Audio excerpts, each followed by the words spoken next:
Contract કર્મચારીઓ કાયમી થશે કે નહીં?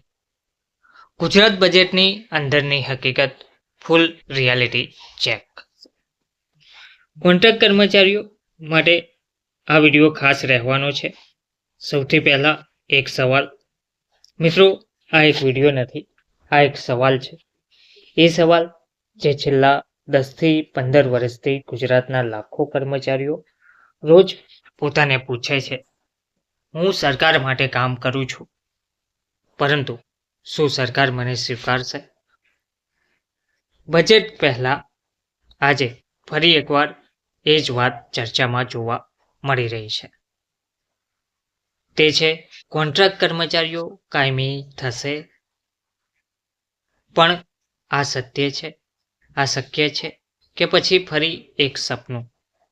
આ વિડીયો અંત સુધી જરૂરથી જુઓ, કારણ કે આ વિડીયોમાં અફવા નહીં, ફક્ત હકીકત બોલાશે. નમસ્કાર મિત્રો, સ્વાગત છે તમારું અમારી યુટ્યુબ ચેનલમાં. મિત્રો, હું તમને એક સાચી ઘટના કહું છું.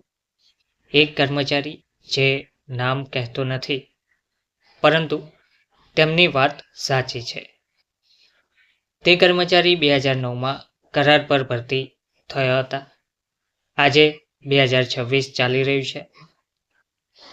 હવે 17 વર્ષથી તે કર્મચારી સતત સેવા આપી રહ્યા છે.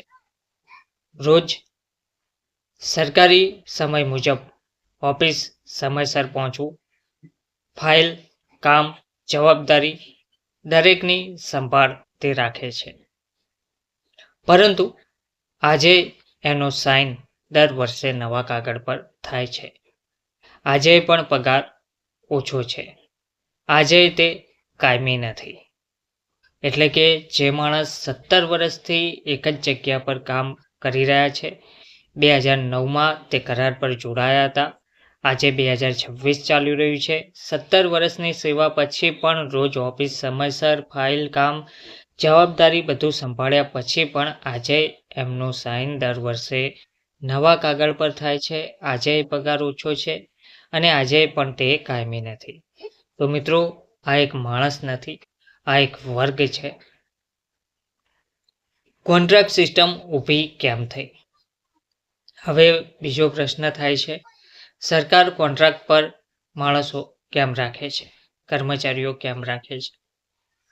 તો આ માટેની રિયાલિટી આપણે સમજીએ તો કોન્ટ્રાક્ટ પર કામ કરાવવાનો ખર્ચ ઓછો છે, લવચીક વ્યવસ્થા છે, કાયમી ભરતીની ઝંઝટ પણ થતી નથી અને બજેટ પણ કંટ્રોલમાં રહે છે.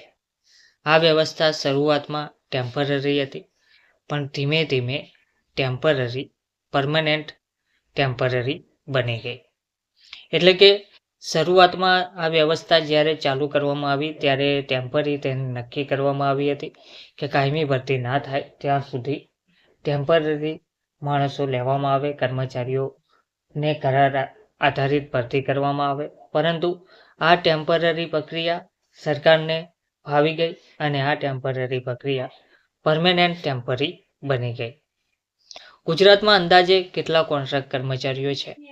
તો સરકારી આંકડા અલગ અલગ કહે છે, પરંતુ અંદાજે જોઈએ તો અલગ અલગ વિભાગોમાં લગભગ 3 થી 5 લાખ કર્મચારીઓ કરાર આધારિત કામ કરે છે, જે અલગ અલગ વિભાગમાં કામ કરતા હોય છે.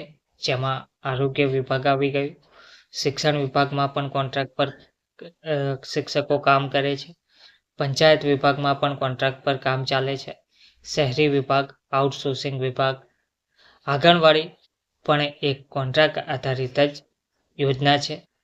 એટલે નિર્ણય નાનો નથી, લાખો પરિવાર જોડાયેલા છે. તો કાયમી કરો માંગ કેવી રીતે ઊભી થઈ? હવે પ્રશ્ન આવે છે કરાર આધારિત, કોન્ટ્રાક્ટ આધારિત કર્મચારીઓને કાયમી કરવા બાબતની. તો મિત્રો, આ માંગ અચાનક ઊભી થઈ નથી. આ માંગ 2012થી ચાલતી આવી છે. 2015, 2018, 2021 અને 2024 દરેક વખતે આ માંગ ચાલતી આવી છે. દરેક બજેટ પહેલા એક જ અવાજ ઉઠે છે, અમને કાયમી કરો, અમને ન્યાય આપો.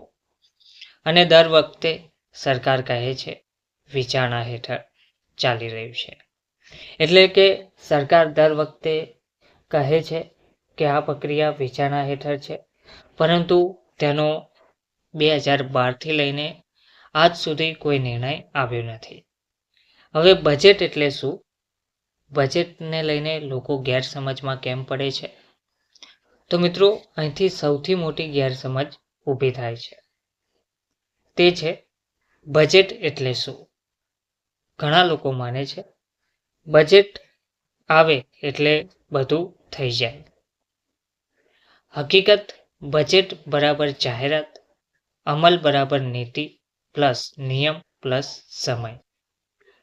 તો હકીકત જોઈએ તો બજેટમાં ફક્ત જાહેરાત થાય છે, પરંતુ તેનો અમલ કરવા માટે નીતિ પ્લસ નિયમ પ્લસ સમય લાગે છે.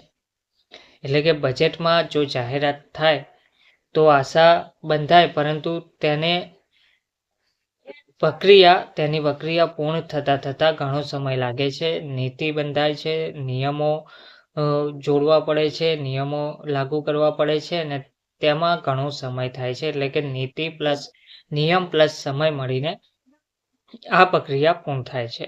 એટલે બજેટમાં સીધું બધા કાયમી એવું લખાય એ દુર્લભ છે. કાયદો અને કોર્ટ શું કહે છે? અહીં કડવી સચ્ચાઈ છે. સુપ્રીમ કોર્ટ દ્વારા કહેવામાં આવ્યું છે કે નિયમ વગર કાયમી કરવામાં આવે નહીં. ભરતી પ્રક્રિયા ખૂબ જ જરૂરી છે, પણ સરકાર જો નીતિ બનાવે તો લાભ આપી શકે છે. રેગ્યુલરાઇઝેશન ફ્રેમવર્ક થઈ શકે છે. એટલે રસ્તો બંધ નથી, પણ સીધો પણ નથી. હવે કાયમી કરવા માટે સરકારે સૌપ્રથમ તો નીતિ બનાવવી પડે.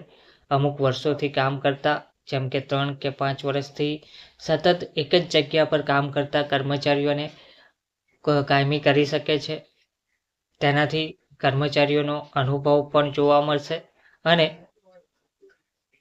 સરકારને પણ તેનો લાભ મળી શકશે અને કર્મચારીઓ પણ રેગ્યુલરાઇઝેશન થઈ શકશે.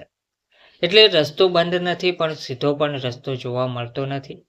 સોશિયલ મીડિયા પર દાવા કરવામાં આવતા હોય છે, તે કેટલા સાચા છે? તો થોડા દાવા આપણે ચેક કરીએ. સોશિયલ મીડિયામાં બજેટમાં કાયમી થવાની જાહેરાત, ફાઇલ મંજૂર, સરકારનું સીલ લાગી ગયું વગેરે જાહેરાતો થતી હોય છે. પરંતુ મિત્રો, જ્યાં સુધી ઓફિશિયલ નોટિફિકેશન નહીં આવે ત્યાં સુધી બધું અધૂરું છે, બધી અફવા છે. તો આ બજેટમાં શું શક્ય લાગી રહ્યું છે, અથવા તો આ બજેટમાં શું શક્ય છે? હવે આ સૌથી મહત્વનો ભાગ છે. રિયાલિટી આધારિત શક્યતાઓની વાત કરીએ તો બજેટમાં પગારમાં વધારો થવો શક્ય છે. કરારનો સમયગાળો 3 થી 5 વર્ષ લંબાવવો શક્ય છે. સામાજિક સુરક્ષા શક્ય છે. પીએફ ગ્રેચ્યુટી લાગુ કરવી શક્ય છે. ભવિષ્યની નિયમિતીકરણ નીતિ લાગુ કરવી શક્ય છે. તો મિત્રો, ટૂંકમાં કહીએ તો કાયમી થઈ જવું તે જ નહીં, પરંતુ પગારમાં વધારો, કરારનો સમયગાળો લંબાવવો, સામાજિક સુરક્ષા, પીએફ ગ્રેચ્યુટી, ભવિષ્યની નિયમિતીકરણ નીતિ, આ બધું શક્ય થઈ શકે છે. પરંતુ ડાયરેક્ટ તમને કાયમી કરવામાં આવશે તેવું કહેવું થોડું મુશ્કેલ છે. એટલે કે આ બધું કાયમી તરફનું પગથિયું છે, પરંતુ અંતિમ પગલું આ નથી. કોન્ટ્રાક્ટ કર્મચારીઓએ ભાવનાત્મક નહીં, સમજદારીથી વિચારવું જોઈએ. મારી તમને ખુલ્લી વિનંતી છે, ખોટી આશા ના રાખો, પણ આશા છોડશો પણ નહીં. એકતા જાળવો, કાયદેસર રજૂઆત કરો. લાગણી જરૂરી છે, પણ દિશા વધુ જરૂરી છે. સપનું કે સંભાવનાની વાત કરીએ તો મિત્રો, કોન્ટ્રાક્ટ કર્મચારીઓ કાયમી થવા જોઈએ. આ ન્યાય છે, પણ ક્યારે, કેવી રીતે, કેટલા, આ બધું એક બજેટથી નક્કી થતું નથી. તો મિત્રો, જો તમે કોન્ટ્રાક્ટ કર્મચારી છો તો આ વિડીયો તમારો અવાજ છે. આ વિડીયોને લાઈક જરૂરથી કરજો, વધુને વધુ શેર કરજો અને તમારો મત તમે કેટલા વર્ષથી સેવા આપી રહ્યા છો તે જરૂરથી જણાવજો. ભગવાન કરે તમારા સંઘર્ષને યોગ્ય અંત મળે. જય ગુજરાત, જય હિન્દ.